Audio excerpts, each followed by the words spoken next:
Fizi News 24. Média d'information en temps réel. Fizi News 24. Chombo cha habari kwa muda sahihi. Média d'information en temps réel.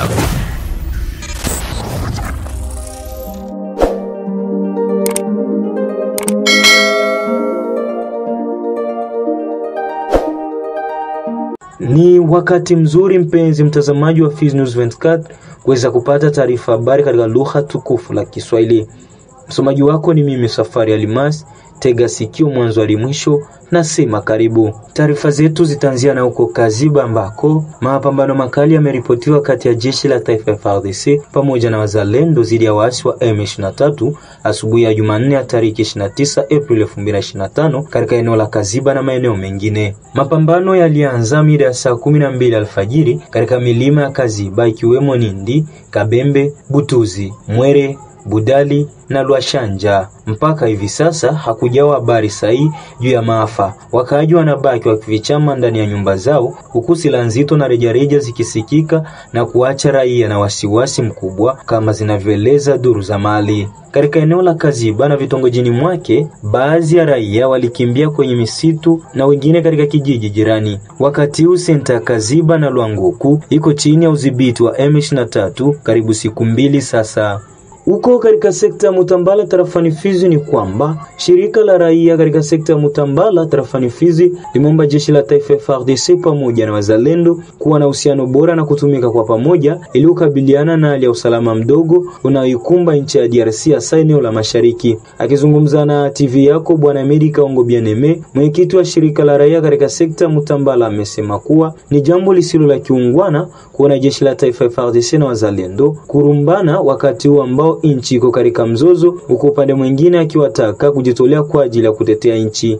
Je pense que tumepokea sote taarifa zinazoendelea kupitikana katika mji wa Uvira ambapo kuna kuwa hali ya sitofahamu kati ya wazalendo na majeshi wa FARDC. Tunajua sote kwamba FARDC iko pale ni jeshi ya serikali na rade nao pale iko reconi comme force reserviste ya FARDC. Mena wakati kuna kuwa mizozo kati ya force reserviste na FARDC, ili inakuwa ni jambo ambayo haieleweki. Wa FARDC ndo wanasaidiwa na wazalendo. Kwa nini sasa wao waambie wazalendo wao ndo waende kufront? Hilo jambo ni jambo ambalo hatulielewi kabisa. Hatulielewi. Tunaweza omba kwa FARDC yetu kugarde bonne collaboration na wazalendo paske wao wameweza kusimama kwa ajili ya province yetu isiweze kunyanganywa wale siweze kuvamiwa na huyo mvamizi. Kwa hiyo tunatoa support kubwa kabisa kwa wazalendo wetu wote, na tunaweza sema FARDC waelewe na wagarde bonne collaboration na wazalendo, wasingeli tena kujiatakie kwa wazalendo. Hiyo haitoleta sura nzuri, inaweza riske kupermettre enemy adui kuweza kupata njia paske wakati nyinyi kwa ninyi mnaanza kugombana, hapo adui anapata njia bila watu kutambua. Tunaweza omba kwa gouvernement provincial yetu kuweza kuingilia kati juu ya swala hilo ambalo linaonekana hapo Uvira, maana yanayotendeka Uvira si Uvira tu, si Uvira tu, kesho atasikilikana Baraka, atasikilikana Fizi, itasikilikana maeneo mengine. Huko nasikia fasi kwenye FARDC wanagombana wao kwa ajili ya kukataa kwenda kufront. Mnasikia ingine nafasi ambao wazalendo wa FARDC wanakimbia.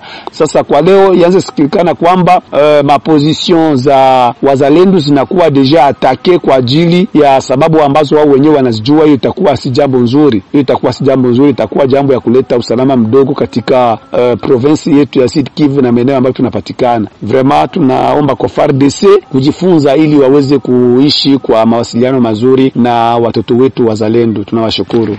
Katika mji wa Baraka ni kwamba kisha msemaji wa walimu tarafani Fizi na mji wa Baraka kuwataka walimu wanaolipwa na serikali kupitia Caritas kurudi mashuleni, upande wa walimu wa shule za msingi wametaja kuendesha kikao na wazazi kwanza kwa ajili ya kupangilia mipangilio ya masomo licha ya kutolipwa mishahara yao. Akizungumza na TV yako Bwana Bobasha Sokolo, msemaji wa walimu wa shule za primari tarafani Fizi na mji wa Baraka, amesema kuwa wanaona ni watoto ndio wanaopoteza, ndio maana wameamua kuandaa kikao hicho kwa ajili ya kuanza shule tena. kuhusu habari za walimu kurudia kwenye shule za msingi, ambapo mkuu kiongozi wetu alisema ya kwamba walimu wote warudie kuanza kazi zao kwenye shule za msingi kufundisha watoto wetu. Ndio sisi hiyo mawazo imekuwa ni mawazo mazuri sana, lakini mawazo yangu ilikuwa kusema ya kwamba tulifanya kikao, na wakati tulipofanya hicho kikao tulisema ya kwamba wakati tulilagaka wazazi kusema ya kwamba tunafanya greve, na wakati tena tutakapomaliza hiyo greve tena tutaitisha kikao, tunaikala pamoja sisi na walimu na watu wengine, tunaangalia namna gani ya kutosha hiyo greve wakati tutakapopata makuta yetu. Kwa ajili ya hiyo mimi nawaza kusema ya kwamba tufanye kikao, tunaweza kufanya ile kikao hata vile vile na mkuu kiongozi wa wazazi ambayo anaangalia masomo yote ya tarafa la Fizi na jiji la Baraka, tuikae chini tuangalie namna gani tunaweza kurudia tena shuleni kwa ajili ya kufundisha watoto wetu. Watoto ambao tunafundisha ni watoto wetu. Sisi hatujawahi kupata tangalo kidogo. Serikali yetu tunajua ya kwamba inalipa walimu wote ambao wanalipa kutembe, hakuna retari kabisa kwa ajili ya kuwalipa. Lakini sisi mtazamo wetu ni kusema ya kwamba wanaotuangaisha si kundi lingine, ni kundi la Caritas ambalo inaenda kukamata franka kutembe njoo awafikishe makuta ama pesa zetu ambako tunaweza kuzipata. Watoto ni watoto wetu na pesa ambazo tunapata ni pesa zetu. Tuikae pamoja sisi na wazazi tuangalie namna gani ya kufanya, ya maana tunaona kusema ya kwamba wanaotuangaisha si serikali yetu, ila ni Caritas njoo inatuangaisha kuikalia pesa zetu.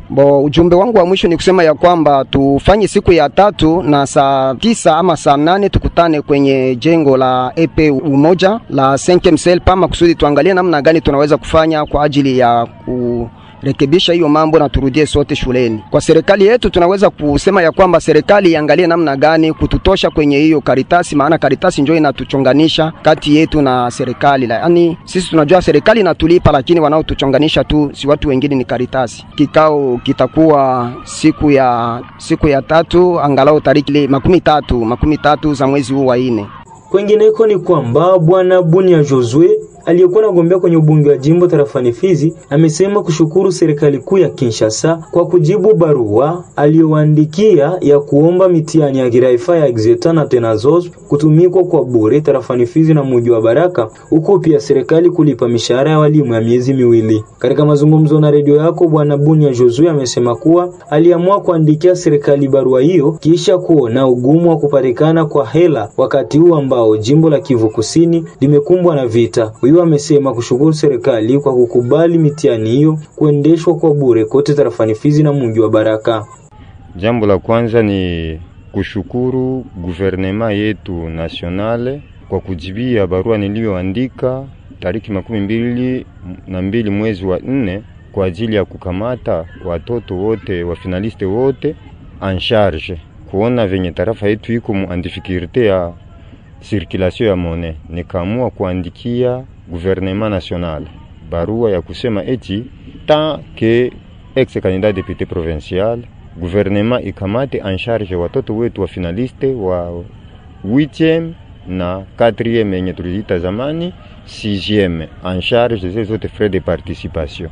Pointi ya pili kasi ikakuwa ya kusema gouvernement yetu ilipe walimu wa tarafa langu la Fizi, wale wanaolipwa na serikali mshahara yao ya mwezi wa 2 hadi mwezi wa 4. Na nikafika sasa hapa kwa kuona gouvernement ilinijibia bila tatizo sur les appuis, kusema ya kwamba droit de participation muzile examen zote 2 tena sosme na examen d'etat ziko gratuit.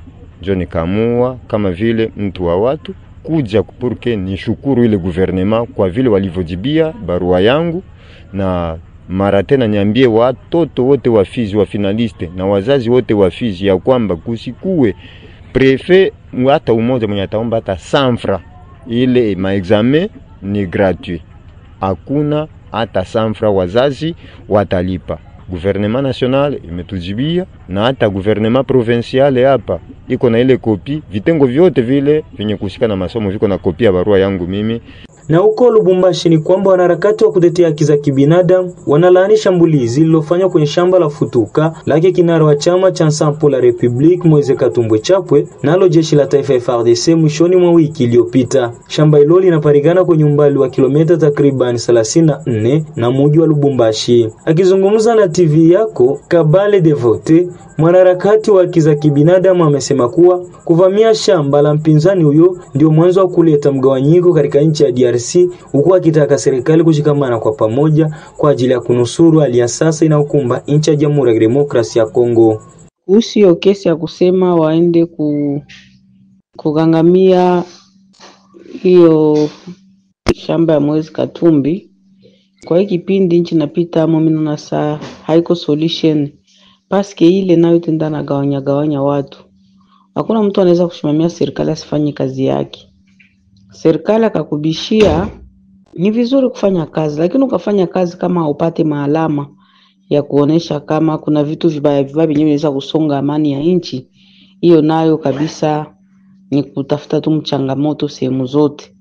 Walianza kwanza na fama Joseph Kabila, sehemu za Kinshasa kuliko Kingakati, wanaenda wanatuma watu pasipo mabarua ya kuonesha kama serikali ndio inawatuma, wanaanza kusearch, kucontrol. Mimi nawaza Felix Tshisekedi naye hana washauri wazuri. Kwa maana muda huyu nchi uko naenda naomba watu wakwe umoja. Pasipokuwa umoja ikakuwa hizo shida wakati yote kuteketeza wengine. Kweli ni mchangamoto tu. Kilichokuwa na mwanzo lazima kiwe na mwisho. Bila shaka hapo ndipo tumefika mwisho wa taarifa habari katika lugha tukufu la Kiswahili. Msomaji wako alikuwa ni mimi Safari Almas, ila na kuomba usisahau kulike, kushare na kusubscribe ili wa kwanza kupata taarifa zetu kila wakati na kwa muda sahihi. Hii ni Fizi News 24 TV yako ambayo inapatikana mashariki mwa nchi ya Jamhuri ya Demokrasia ya Kongo. Bye bye. Fizi News 24, média d'information en temps réel. Fizi News 24, chombo cha habari kwa muda sahihi. Média d'information en temps réel.